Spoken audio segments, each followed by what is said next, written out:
What's going on, guys? Welcome to a special edition of Dynasty Underdog.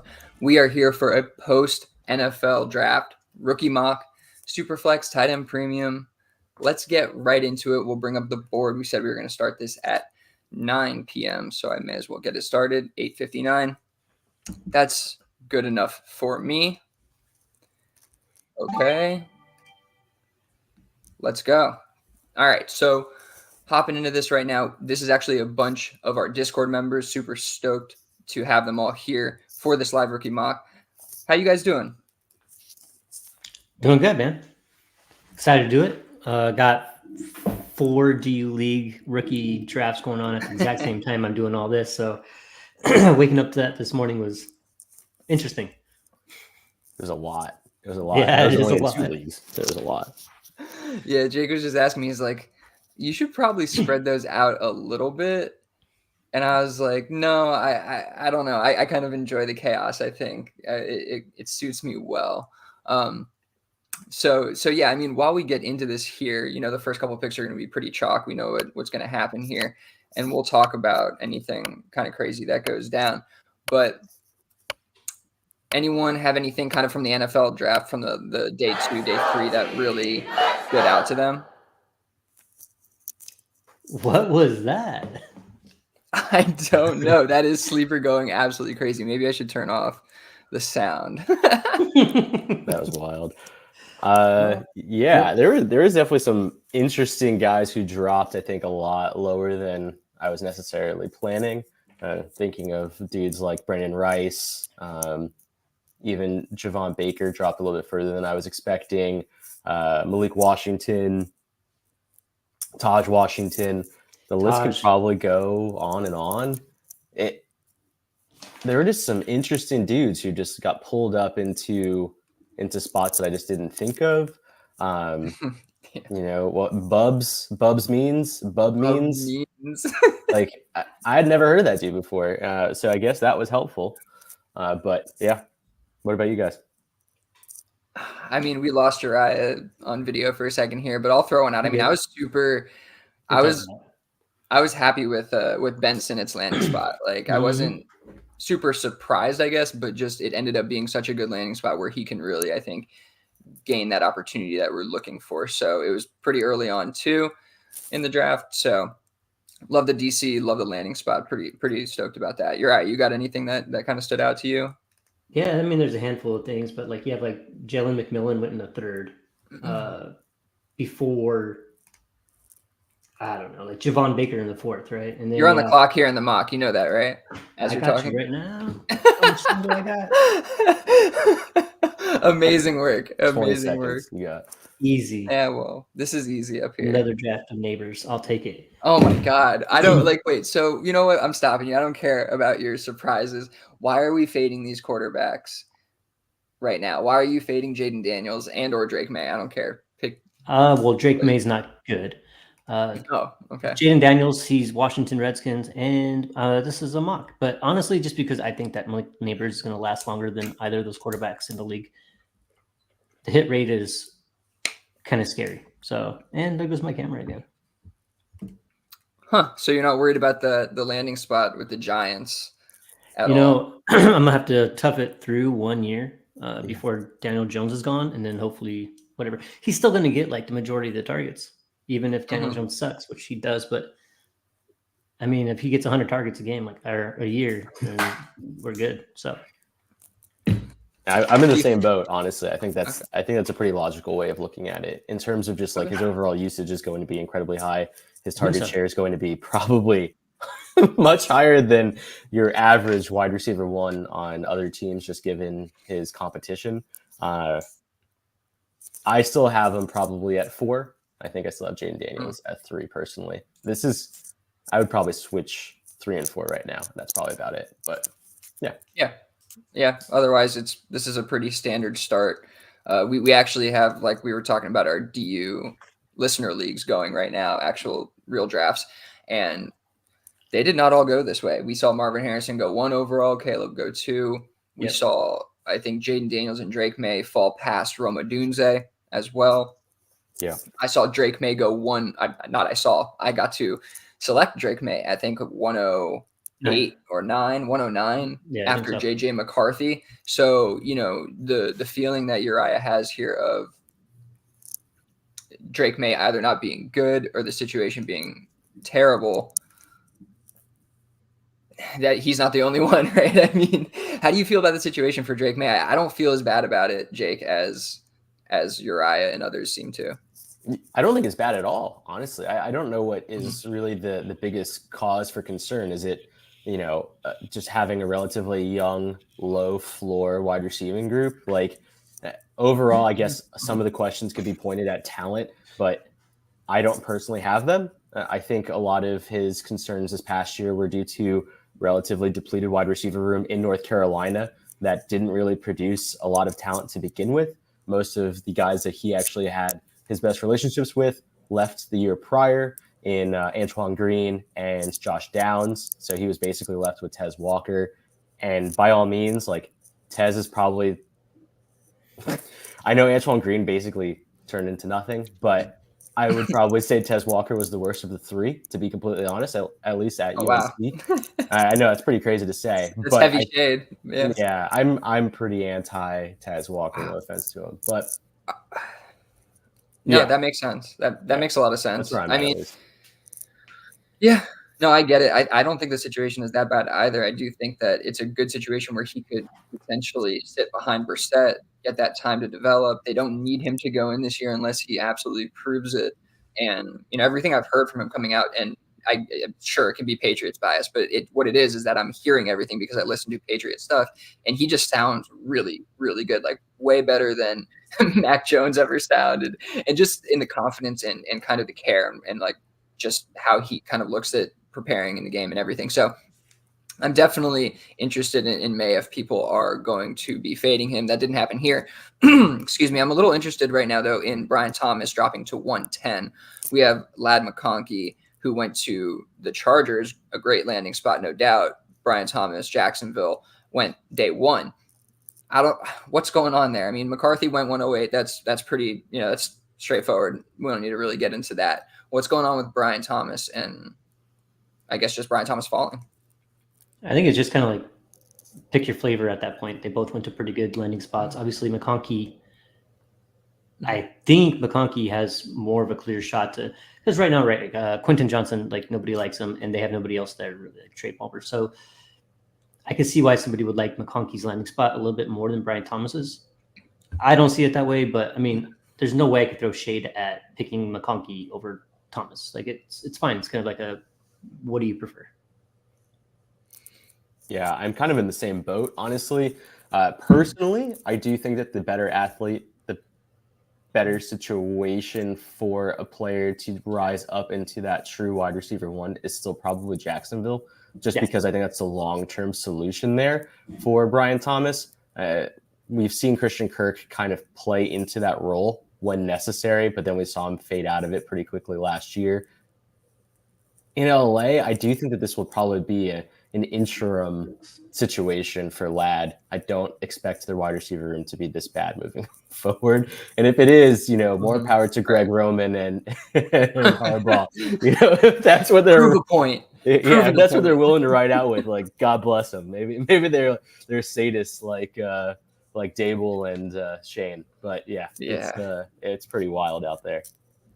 And back to your thing with May, like I just think that going Caleb Williams and then the two really top studs, and Harrison and Neighbors, makes a lot of sense before dipping back into the quarterback pool.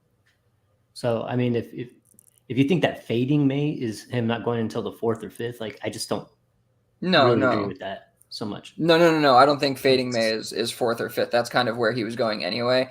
I think 109, I mean, that's fading. Like, people are definitely willing to let him slip. And if you're going to, I mean, even Roma Dunze over him or Brock Bowers, I think is a reach in my opinion.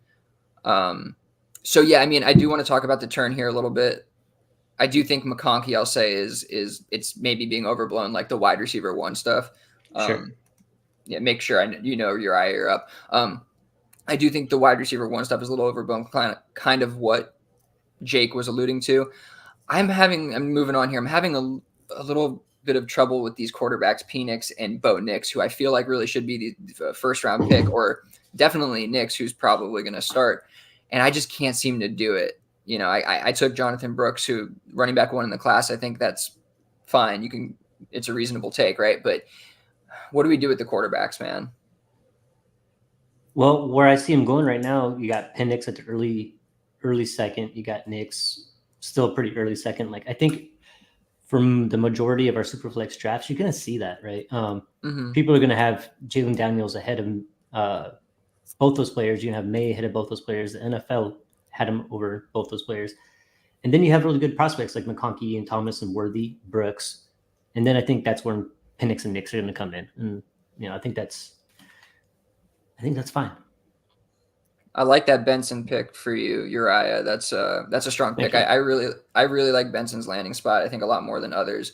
I love me some James Conner, but I think he's a perfect backup to kind of complement him. And also he does, you know, he's a versatile back, kind of similar to James Conner. So if there were to be an injury, he takes over pretty easily there. So I dig that. Yeah, the quarterbacks are tough, man. I think it's hard for me to take Penix over Nix, knowing how long you're going to have to wait. Yes. Yeah. Okay. I mean, you're on the clock, by the way. Yeah, I see that. Okay. Can we talk a little bit about AD Mitchell going before those quarterbacks? Would you feel comfortable doing that? That's no, happening. You can't talk about happening in a lot of leagues, honestly. I've been seeing it already on a bunch of boards. I just don't think it makes any logical sense, to be completely honest. Yeah, and, I'm not a huge AD Mitchell guy. I still haven't been. If it's for me in Superflex, I'm not taking that wide receiver that I don't think will have a chance of cracking, 15, 16% target share. And what are the targets looking like when you have Anthony Richardson and all that? There's so many things there that I don't like that I would prefer to take Penix or Nix before him. Yeah. In fact, I know I'll come away with all my drafts without any shares of him at all. So, for various reasons. It's super interesting to me that Ricky Pearsall is not falling, I guess, but he's a first round wide receiver who's going after AD Mitchell and Trey Benson. Do we just not believe that they're going to move one of these receivers, or do we just not believe in Ricky Pearsall? I mean, Jake, you believe in him enough to pick him at 205. Yeah. But I don't know. How do we feel about that? Yeah, I think his profile in comparison to the rest of the wide receivers that are going to fall in behind him is just, I think there's a massive gap. Personally, I'm not a big Keon Coleman fan.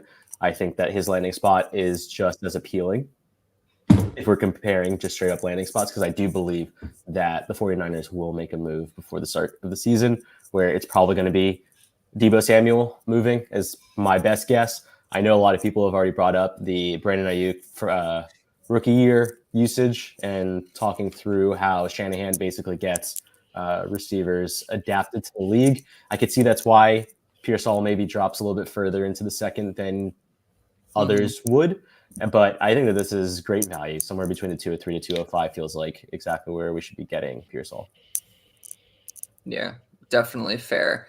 I mean, it's fair that we talk about Jalen Polk, right? I mean, he goes to New England a little bit overdrafted. At least in my opinion, he was definitely, in terms of projection, going in like the 70s-ish, at least, maybe later. And we picked him, at the top of the second there at 37 for the Patriots. Now he's going 208 over Leggett, may not be hot, Blake Corum, who goes to the Rams. My guy Sinnott, who I took at 212, who I talked about at the beginning a little bit. I think that's a perfect spot for him right there at 212. But, you could probably go slightly earlier. Braylon Allen, Josh. Said a better cue. But, I guess, in terms of Jalen Polk, how do we feel about going that early? And then we can kind of also move into Troy Franklin, talk about him falling too. I think I was able to take Polk in the third, I believe, in DU2, which is where I felt like I'm not super high on the prospect. He does analytically check all the boxes to fit in a bucket that makes some sense. It's not great by any chance. He's not fantastic by any chance, but he was taken, pick 37? Is that right? So he has a draft capital. and you can't ignore that. And it's easy to say you point at past New England wide receivers, Tyquan Thornton, and all those getting drafted high, and so you're like, well, just because, but it's a whole different situation there now with Bill Belichick gone. So I'm willing to take the risk on Polk, not at 208, but willing to take the risk on Polk and say, hey, they're invested in him, so maybe he'll give it a chance to turn into something good for that team.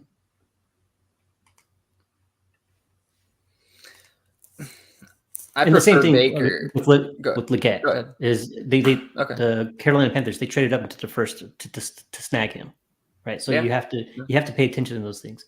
I'm not super high on Legette, but I don't know if I want to pay attention to what the Panthers are moving up to do necessarily. Well, we don't know, right? Positive. So it's a whole different situation here. So you kind of have to take it with a grain of salt. And if you saw his interview, how can you not draft Legette? No, that dude he's a hoot, man. That is funny as hell. He has a great accent. Like I want to hear him talk all the time. I hope he's good just so we can hear him talk often, because it is pretty entertaining. Yeah. I do think that I would just rather fade Polk and find my way to Javon Baker a little later. We saw him go 3.06 here. I think he's more suited for a wide receiver one role with that upside, and talk about, a guy with a personality that he has some dog in him for sure. We've seen some interviews come out of him. All right, let's really quickly hit on Troy Franklin, because he really tumbled down the draft boards, and he goes the top of the 4th round, was it? I think it was. Yeah, I think right it was 401 to Denver. Yeah, it's 401, right? Yeah. So I mean, you could call him a pseudo 3rd round pick to make yourself feel better about it, but do you think 301 is a good spot for him, Jake? Yeah, you can see that there's already a relationship between him and the quarterback, which I think is really great, given that I don't think that he's necessarily A, the most talented wide receiver, and B, the most intelligent wide receiver. So having that already predisposed relationship with your quarterback, honestly, I think helps him insulate his value a little bit more than what I would have had. The landing spot itself is really awesome for him. There's not a lot of competition. You're going up against basically Marvin Mims and a broken Tim Patrick and a broken Greg Dulcich. And anyway, the list goes on and on how terrible that Denver roster really is. And so to really make it short, I do think that this is probably the best situation that you could find Troy Franklin, regardless of whether or not the NFL faded him. Getting him at the 301 and his landing spot just kind of makes sense from a fantasy perspective. All right, I'm on the clock right now, and my choice really is: do I want to take a shot on Ray Davis, or do I want to take a shot on Luke McCaffrey? They took Luke McCaffrey in the 3rd. It's funny. This is I'm glad you brought this up. I was struggling between Cowing and McCaffrey at my last pick. I'm not going to lie, because they do believe in him, and Ray Davis is just he's going to be stuck behind James Cook at some level. I don't think he's ever going to edge it out as his entire role. You're banking on him kind of, an injury fill-in, those kind of things, weekly, flex kind of play. So, I think I did take Davis in a draft we're in, and it was kind of after all these guys have gone. I was looking for, the Cowings of the world, and I think even Will Shipley was gone. And, there's some interesting guys there for sure. So, I'm glad we talked about that. What I did want to jump back to is another Denver player, Audric Estime, who I think is kind of interesting going to Denver. It's an interesting landing spot. I know everybody loves Javonte Williams, but they added another running back here, and they already have Jaleel McLaughlin, who, has carved out a role in the passing game. And we know that that's not necessarily Estime's game, but he can do what maybe they want Williams to do if he's not working out, or maybe he just ends up being better. That can happen. He's definitely not more dynamic, but he might just be, more fundamentally sound, or what they're looking for, or healthy, at this point. So I don't know. How do you guys feel about Audric Estime? I'll let you speak about. I know you're right. You picked him. So I picked him. Yeah, it's the whole thing. But Javonte is probably going to his 4th year now. It's got to be right. So, and he's been injured a couple of those years. Mm-hmm. It's safe to say he hasn't really panned out to what we want him to be. Right. So then you got to be looking towards the future. Will they draft another running back next year? Probably. Audric Estime is a good running back. He will run through your face. I think there's a chance that he gets to play this year, period. And there's a chance that, he could possibly end up taking over next year. I think it's a worthwhile pick in your mid third round of your rookie drafts. I don't mind it at all. I don't think it's that big of a risk. Yeah, no, that's definitely fair. Yeah, I think, I've kind of voiced a similar opinion there. Okay, I want to talk about Marshawn Lloyd, the running back that went right after. I cannot, for the life of me, bring myself to draft this guy. I don't know what it is. Like, and it's not like even the worst landing spot ever. Like, you could see Jacobs, of course, with, so many touches going down, just not playing well. He can edge out a roll. He's a dynamic guy. But why? I don't know. What is it about this landing spot that is preventing me from selecting this guy? Or is it just the players around him? I don't know. How do you feel about this one, Jake? Maybe I have like a lot of inherent bias, but I'll never forget the first video you sent me of the dude just like missing a wide open gap and running the exact opposite direction. I mean, I guess that's why. Those things will stick with you. That literally is just imprinted in my brain right now, and it's just stuck there. Every time I hear his name, I'm just like, I want to think Marshawn Lynch, but I just think instead Marshawn Lloyd, and how he just can't find the hole. These are not the same. And it's not even remotely. That's kind of where I sit with him, is that I do have a lot of, predetermined bias coming into it. I didn't really have him that high up on my pre-draft rankings as well. And so his landing spot didn't really jive that well with me, where I was like, oh, he's got an easy path to the one. I do think that he needs Brandon Jacobs. And also, I believe they re-signed A.J. Dillon. So he has to honestly overwork A.J. Dillon, which I don't think is necessarily that hard. I don't have high regard for him either, but it is about also adapting to a new offense that he isn't necessarily adjusted to and being able to provide the same things, if not better, than what A.J. Dillon is already going to do. So it kind of puts me in a spot where I just say to myself, I'd rather pass.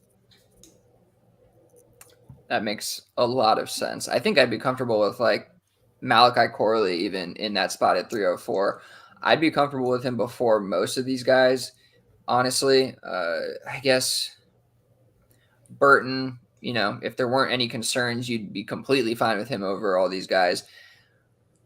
That's probably a good spot for Jatavian Sanders, right? Like at some point you do have to take him.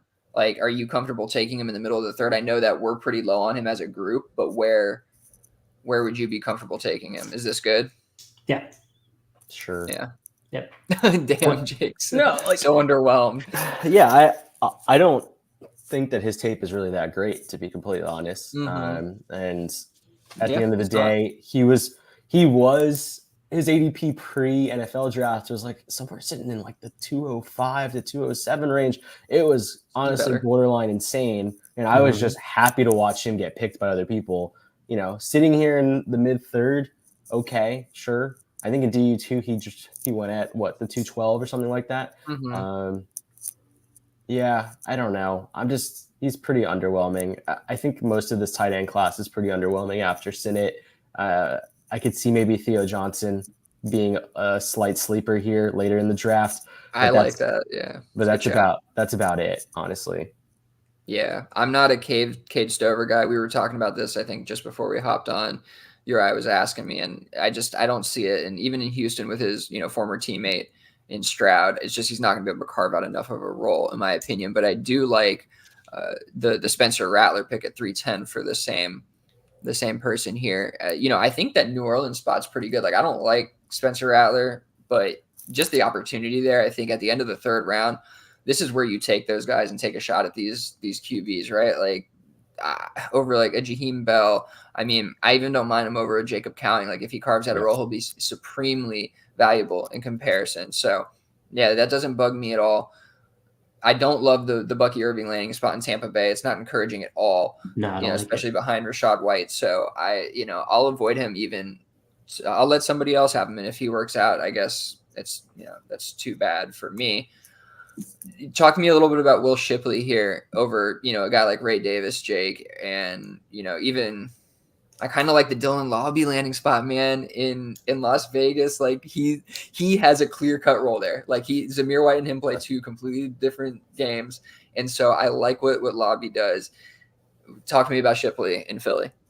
Yeah, I actually just maybe this is once again predetermined bias, but I just don't trust Saquon, and I just don't think that backfield is at all that competitive. To be completely honest, like broken Rashad Penny, Kenneth Gainwell, I really do see Will Shipley as clear, defined two moving forward, and 3, 4, 5 games missed by Saquon turns into a pretty viable running back in the 405.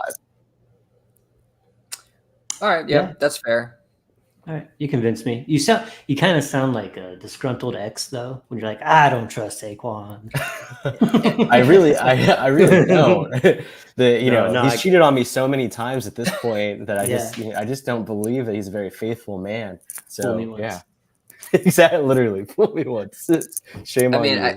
I got to be honest. I do like Will Shipley, so I can be convinced for sure in that spot. Malik Washington is definitely a really interesting sleeper at the end of the fourth. But man, it's worth kind of just talking a little bit about.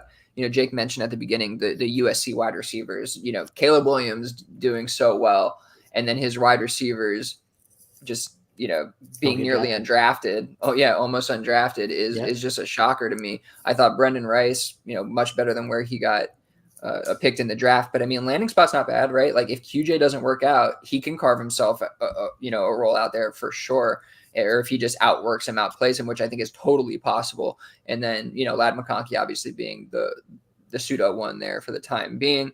I think it's possible, but man, I don't understand that. And then Taj Washington, who also goes to the Dolphins along with Malik Washington. Just, obviously they're trying to find some dynamic role players there alongside their two main guys.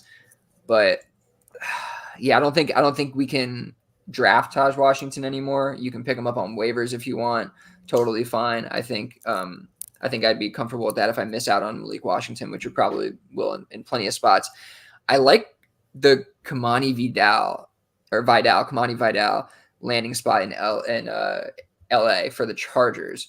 Yes. We can actually talk about both LA running backs here. We didn't talk about Corum before, but we can get into that after this. I do think Vidal is worthy of a draft pick just because he can carve out that role as the running back one there. He did get drafted late. It's not the best, but he has the skill set. So I guess in regard to a guy like Isaac Guerendo, right? How do you feel between those two guys, like a Vidal who went to the Chargers and a guy like Guerendo who, if there's an injury to CMC, he could be in line for a ton of work and fill a role, I think, right? How do you feel about those guys? I mean, I agree with everything you said about Vidal. Like, what do you have? You have Craig Roman, and he brought back both of his running backs from Baltimore, and Gus Edwards and J.K. Dobbins, both with their, bruises and hiccups and all that stuff. So I think Vidal has a skill set that works with both those running backs. Whether J.K. Dobbins is ready to take on a full workload after being injured yet again. He's just so different that I think that week 1, week 2, like he will have a separate role. I don't know if he has what it takes to be like a true like bell cow, but I don't think they will. I think they're going to rotate these guys, and I think he will have an opportunity to get in there with a guy like Guerendo. I don't know if we're ever going to see the guy unless Christian McCaffrey gets hurt, which he does get hurt sometimes, except for all of a sudden he goes to San Francisco and doesn't get hurt when all San Francisco running backs do get hurt. So it's interesting. Like I think Guerendo is a guy that I would like to see on waivers. Would make me feel more comfortable picking him up instead of using a draft pick on him. Jake, I feel like there's a guy that is not on this board that you probably feel like should have been drafted. Just kind of reading the tea leaves. Is there? And I don't know if you're on the same wavelength as I am, but is there anybody you think's missing? Roman Wilson's got to be on here. Yeah, he's not. He went mid-second. He's right there. I was looking all around for him. I'm like, where the hell is he? Which is so weird with like, it's going to be weird having two Pittsburgh players with Art Wilson in fantasy. That's going to be really fun. I'm sure there'll be some really great draft selections that go the wrong way with that. But if you're not picking up what I'm putting down, you're talking about Jalen Coker. Well done. Well done. Oh man, you absolutely nailed that one pre-draft. No, I'm talking about Tyrone Tracy. I don't see him anywhere on this draft board. He's not here. No, Am he's I not wrong? here. Sorry, He's no. not You're here. right. You're right. He's not here. Yeah, he's a great shout. I think he has a clear path to being the Giants RB1 this year. Yeah, and that really just has a lot to do with, the competition is pretty weak. I will say that I do think that there's an additional sleeper that no one has heard of. And he's also on the Giants, another undrafted free agent that got picked up before. No. He got picked up before the draft because of like a weird ineligibility thing. Joe, actually, one of our Discord members told me about this. Dante Miller? Me about it. Yeah. I just think he's a really interesting story. I do think that he's been weirdly successful where he's played. And I do think that the Giants have two young running backs there with Dante Miller and Tracy, where that running back room could be pretty wide open. I really do think that just because Devin Singletary got signed doesn't really mean that he's going to be, the workhorse, because that's just not really his game. And so the rest of the Giants' past running back moves, like an Eric Gray and a Gary Brightwell, have already basically faded away into special teams hell. And so you're just kind of sitting here saying to yourself, Tracy and Miller are definitely going to get a shot. And that's probably the future. So, if you can snag him in the fourth, you should. I have seen him already snagged in the fourth in other leagues. But if he ends up sitting there at the 411, 412, you definitely should be taking Tyrone Tracy for sure. Yeah, I definitely agree with that. He should be going somewhere in the fourth round here. I do think things thin out quite a bit past like 308, 09 probably in that area of the draft. So if you want to move up from the back end of the fourth to there, I think that's probably a good place to do it if you're not moving up a little earlier. I guess we can leave with some final thoughts on this Rams backfield, because it's definitely one of the most interesting things that happened in the draft. I do think that Blake Corum is worthy of that second round pick there. He's probably, worthy of going ahead of a couple guys like a Leggett and a Polk. But I understand why he wouldn't. But I do like that landing spot a lot. How much do you think this threatens Kyren Williams? I'm not sure. I think Blake Corum's a better running back. But, we've seen them use Kyren Williams and trust the guy to do the damn thing like he did last year. I just don't know how long Kyren will be around. So I think that drafting Corum is a smart move in the second. I don't know what my expectations would be for 2024. But maybe moving forward, that might be the route to go. Jake, how do you feel about the situation with Corum and Kyren? Yeah, I've actually already docked Kyren like 15 spots in my. I need to do that. Yeah. In my rebuilder rankings that we've been working on, and honestly, I do think that this is one of those situations where both guys are going to get, the fair shout. We already know that McVay is very much a win me over type of coach. And he could easily be swayed away from guys who have already led his backfield in the past. And that really doesn't kind of sit well with me. It's just one of those where if I had Kyren, I'd probably be trying to sell him. I probably would have already been trying to sell him, knowing me. I'm basically off of running backs as fast as I can get off of running backs. But at the end of the day, I do think that this situation is pretty enticing for both running backs in the grand scheme of things. I wouldn't feel super negative towards Blake Corum. I do think landing at the 210 is pretty juicy. I would probably have taken him over both Leggett, Roman Wilson, Jalen Polk, probably sitting right there in that 207 range. Is there anyone else that I would? Yeah, I'd probably take him over AD Mitchell, to be honest. I'd probably take him over Michael Penix. I know it's kind of crazy, but that's kind of where I see it. I see Penix. We had this conversation. I see Penix more so as like a late second personally, just knowing that you're going to be sitting on that asset for probably 2 years before you're going to see a regain in value. So if I can sit there closer to like a early third or late second, I don't feel like I'm losing too much value, knowing that I'll hopefully be getting either a late first or an early first once he starts playing in 2 years. Putting up a 202, I'm going to be waiting on that value for a little bit longer, you know, like that gap doesn't really feel as profitable for me, where I can probably buy Michael in a year and a half's time when there's no word about him becoming the starter, and just say, hey, Michael Penix owner, how does a second sound right now? And you can just get a starting quarterback in year 3 for basically free. So like, that's kind of the way that I see this board and Blake Corum kind of panning out. But what about you, Billy? Yeah, no, I mean, I agree a good bit with what you're saying there. I think that they're going to utilize both of these guys a good deal. It hurts Kyron for sure because the goal line stuff. I mean, Corum, you know, he's a touchdown machine, and they're going to utilize him there, but it's going to keep Kyron fresh. And, you know, could he be utilized more in the passing game? But he is going to be competing with, you know, a year or two Puka, and, you know, Cup's still there. It's just, there's a lot going on there. So I do think it hurts Kyron more than it hurts Corum. Yep. Where he went. I think, you know, they know what they want to do there, and they handpicked this guy. Got good draft capital. Yeah, like I like Corum a good bit, and I think, you know, I said I would take him a little bit earlier, and it's so tough to know what to do with those quarterbacks, man. Like we have them ranked is about where they're going, but it's like I said, I can't bring myself to pick them either. It's just, it doesn't make sense. How that's working out. Bo Nix I can get on board with a little bit more because I can see the viability of both, you know, production and value. Penix reminds me a lot of Jordan Love, who, you know, was passed around like a blunt in half the leagues I'm in.